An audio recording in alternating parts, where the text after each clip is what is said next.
And I'm Hirata from Department of Chemistry, University of Illinois. And my group is aiming at achieving predictive computing for solids and liquids. So basically, we are trying to solve the equation of motion chemistry, which is Schrödinger equation for solids and liquids, which are coupled high-dimensional partial differential equations. But at least for molecules, we have approximate methods to solve this equation. One class of method is called density functional theory, and the other is called ab initio molecular orbital theory. And what's nice about molecular orbital theory relative to DFT is that it offers several hierarchy of the so-called electron correlation methods that fill the gap between the Hartree-Fock theory and exact solution of Schrödinger equation. For instance, we have configuration interaction hierarchy, many-body perturbation theory hierarchy, and cup cluster hierarchy. So by ascending any one of these hierarchy, we can get closer and closer to the exact solution of the equation of motion chemistry, and then we can predict the variety of properties of at least small molecules if you can afford to implement these methods at up to sufficiently high rank, and if you can afford to run these calculations up to sufficiently high rank. And for this purpose, in the past, we have developed automatic symbolic algebra, which takes as an input the definition of many electron theories, and it translates that into mathematical equations, which typically are sum of product matrix equations. And then furthermore, I translate these equations into efficient parallel executable computer programs, which can be directly copied into the appropriate directory of, for instance, NWChem software, compiled, and we can run them. So in this way, we have implemented a large number of electron correlation methods up to sufficiently high rank. And if you run this calculation in a systematic way, we can indeed predict the structures in thermochemistry and spectra of small gas phase molecules in the total absence of experimental data. When the experimental data are unavailable or uncertain, we can actually make predictions. And what we are doing right now is to bring this kind of predictive capability of ab initio molecular orbital theory that go beyond density functional theory to condensed phase systems, such as polymers and solids and even liquids.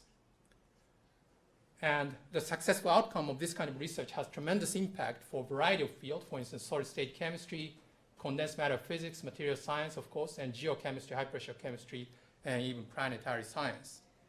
And there is national priority placed in this kind of research. For instance, Material Genome Initiative of White House says that the development of advanced materials can be accelerated through advances in computational techniques. And this is a white paper from Department of Energy for computational material science. And it says that modeling of complex materials will transform our ability to understand and design new materials in chemistry with predictive power. Okay? So many chemists and physicists and material scientists are anticipating major transformation, at least in the quantitative aspect of condensed matter physics or solid-state chemistry, by using high-performance computing. So this is the general direction that we are going. So as I said, this Material Genome Initiative is a White House initiative, so it involves a large number of funding agencies. So I lead an NSF grant in this direction, but I also lead a center-type grant funded by Department of Energy. And here we are together trying to achieve scientific discovery through advanced computing, in our case, for solids and maybe even liquids. So it involves a bunch of physicists and chemists, some experimentalists. So this is truly interdisciplinary and multi-institutional field. So with Blue Waters, what we want to do is to bring two of the recent breakthroughs that we have made for the computational, ab initio molecular orbital computational methods for solids. And one method is called embedded fragmentation approach. And for certain class of solids known as molecular crystals, which includes nature's most important crystals, such as ice and dry ice, we are beginning to be able to apply this systematic electron correlation methods, such as perturbation theory and cup cluster theory, for a variety of properties of these solids. And the underlying idea is this fragmentation, which is that we divide these entire crystals into monomers and overlapping dimers of the constituent molecules, and we apply molecular theories and molecular software to these fragments of the crystal and reconstruct the result of property of solids from this result of fragments. Okay? And you can probably easily imagine that this kind of calculations are fundamentally very highly scalable because you have thousands or tens of thousands of highly accurate molecular calculations no bigger than dimers. Okay? And they are nearly independent calculations, so they are highly scalable by design. And you can also probably easily imagine that we are inheriting this highly developed and highly refined molecular theories and even software without no modification, to which maybe half a century of work of quantum chemists and physicists have been put into. And we can address solid state or even liquid state property from this molecular effort in the past century. Okay. So we can apply this kind of theory to, for example, three-dimensional infinite extended ice 1H. This is the normal proton disordered hexagonal phase of ice that you eat or you see in winter. And we can simulate a variety of properties, such as infrared spectra, Raman spectra, inelastic neutron scattering spectra, and so on. And these are the experimental techniques that physicists and chemists use to characterize these solids. Okay?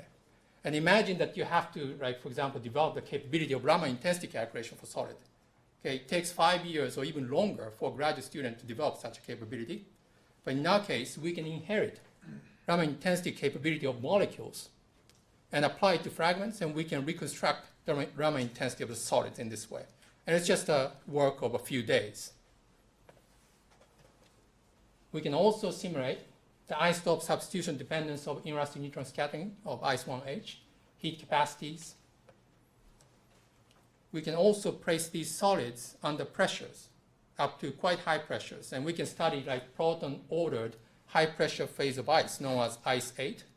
And planetary scientists believe that this or related phase exists in other planets or satellites of Jupiter and Saturn and so on. And geochemists believe that they exist in the deep ocean floor. So this has kind of implication in many other fields of chemistry and science.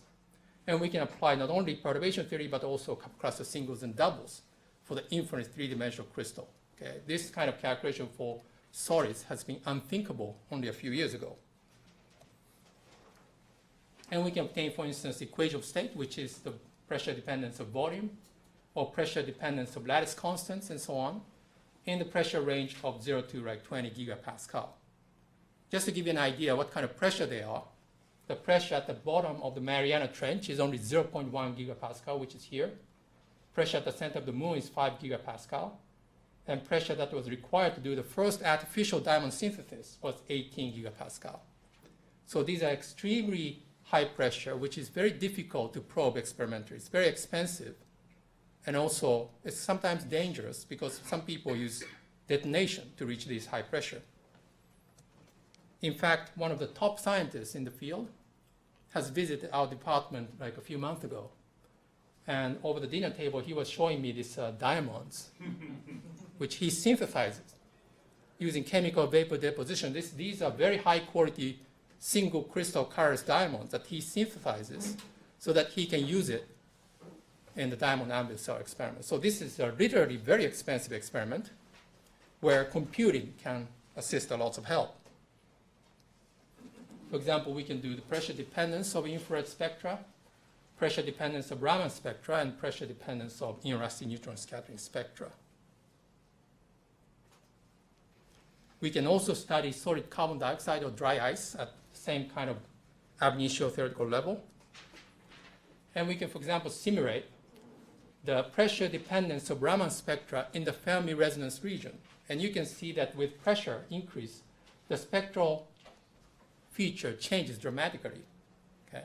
And geochemists actually use this change to measure the pressure this bubble of carbon dioxide is experiencing in the rock.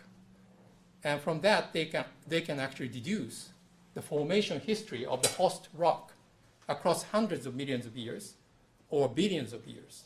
Okay? In other words, this bubble of carbon dioxide remember the formation history of this mineral, and they use this Raman spectra in this region to understand that.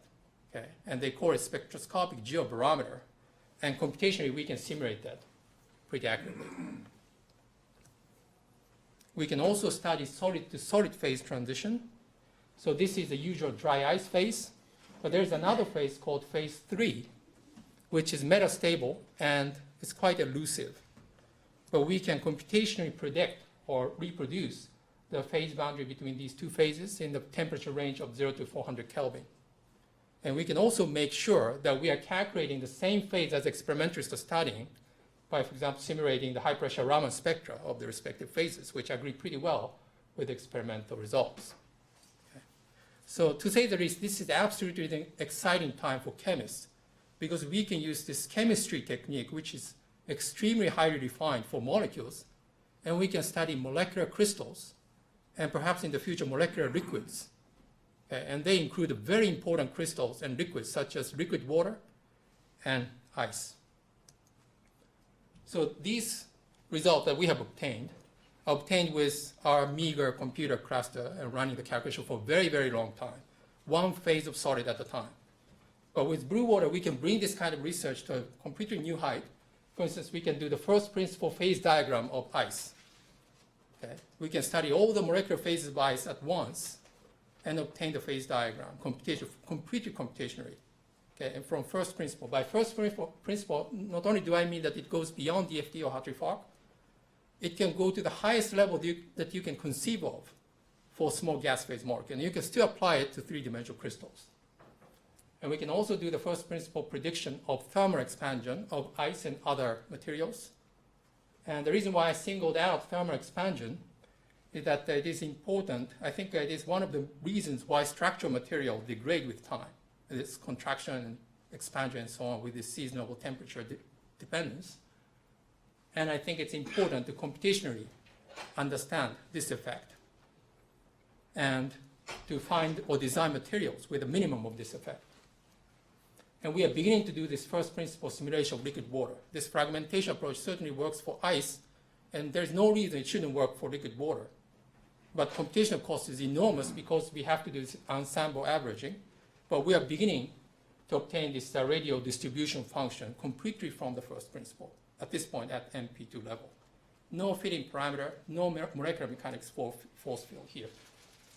And if we can do this, we can probably simulate chemical reaction from the first principle in aqueous phase or any other solvent. Okay, so these are the things that we are planning to do, or we are beginning to do with blue waters. The second method that we want to deploy to blue waters has to do with the reformulation of the usual definition of electron correlation theory, which is always based on matrix algebra, to mathematical expression which subject themselves to Monte Carlo stochastic algorithm. The reason why this is important, in my opinion, is that this matrix algebra formalism of electronic structure theory is fundamentally non-scalable, not only with respect to system size, but also with respect to computer size. Okay? So we have to reformulate that into stochastic algorithm, such as Monte Carlo, Metropolis algorithm, which are fundamentally scalable, especially at the scale of blue waters. So I'm not going to go into the detail of mathematics, but using the Laplace transform and changing the order of summation in integrations, we can actually rewrite the sum of product usual expression, non-scalable expression of second-order perturbation theory into a single gigantic high-dimensional integral, which we can evaluate by the Monte Carlo method. And we have discovered a good weight function for important sampling, which distributes this electron position in the 12-dimensional real space and 1-dimensional imaginary time space. And that gives us the correct correlation energy, the important part of the energy, after maybe 100 million Monte Carlo sampling steps. Okay? So we have basically invented a new branch of quantum Monte Carlo, which allows us to calculate energy differences, not only correlation energy, which is energy difference, but also accurate ionization potential and electron affinity and so on, at the computational cost per step, which scales nearly linearly with respect to the molecular size. And it's very easy to parallelize this program, because all each processor has to do is to do its own Monte Carlo integration. Okay? Generate its own random numbers and accumulate integrams. And only whenever they want to, they can just do MPI reduce to report their partial result. And these results are just added, okay, and divided by the number of processors. And that's all it takes in terms of communication. So it's nearly completely independent calculations. So this is just a result of one afternoon of Dr. Willow to parallelize it, and it scales at 70% from all the way from just exactly the single processor to 400 processors. And our initial calculation was run on Blue Waters with 320 processors. And it's done for accurate electron affinity of this C60. And it gives this blue curve results, which is within a few tenths of electron volt of the experimental result, whereas the underlying Hartree-Fock theory gives a very small fraction of the correct electron affinity. Okay.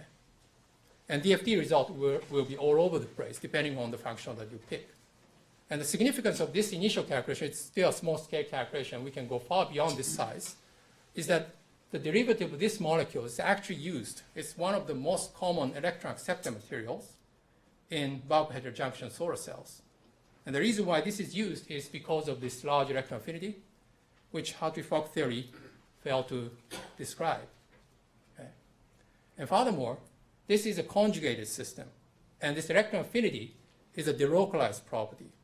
So a usual technique to speed up this kind of calculation, which is the divide and conquer or local basis linear scaling type approach, never works for this kind of system. So I believe that this Monte Carlo reformulation is probably one of the few, or maybe the only method that can make this kind of calculation nearly linear scaling per step basis. So what can be done with Blue Waters with this kind of techniques? We believe that we can do the very accurate calculation of optoelectronic properties of conjugated polymers used in organic solar cells, light-emitting diodes, transistors, capacitors, and so on and so forth. As I mentioned, this C60 derivative is one of the main ingredients of this bulk heterojunction solar cells and other optoelectronics. And all of these molecules are conjugated. Okay? And furthermore, density functional theory has a hard time calculating these optoelectronic properties, which includes band gap, bandwidth, valence band edge, and conduction band edge, response property, and so on and so forth. So we really have to go to ab initio molecular opto theory. And we have that. And we have to do that in Monte Carlo way in order to make it scalable for this kind of large systems. Another thing that we can do is the accurate calculation of van der Waals interactions between these conjugated polymers, polycyclic aromatic hydrocarbons, graphene, graphite, and C60, and so on and so forth. And these van der Waals interactions are weak interactions which bind these molecules together in the materials or device. And it determines the morphology, and morphology in turn determines the function and property of these advanced materials. So it's quite important, but this is a very weak interaction which DFT has, again, very hard time describing. So again, we have to go to ab initio molecular opto theory. So this is one of the methods which allows that kind of calculations. So with that, I stop here. Yeah, thank you for your attention.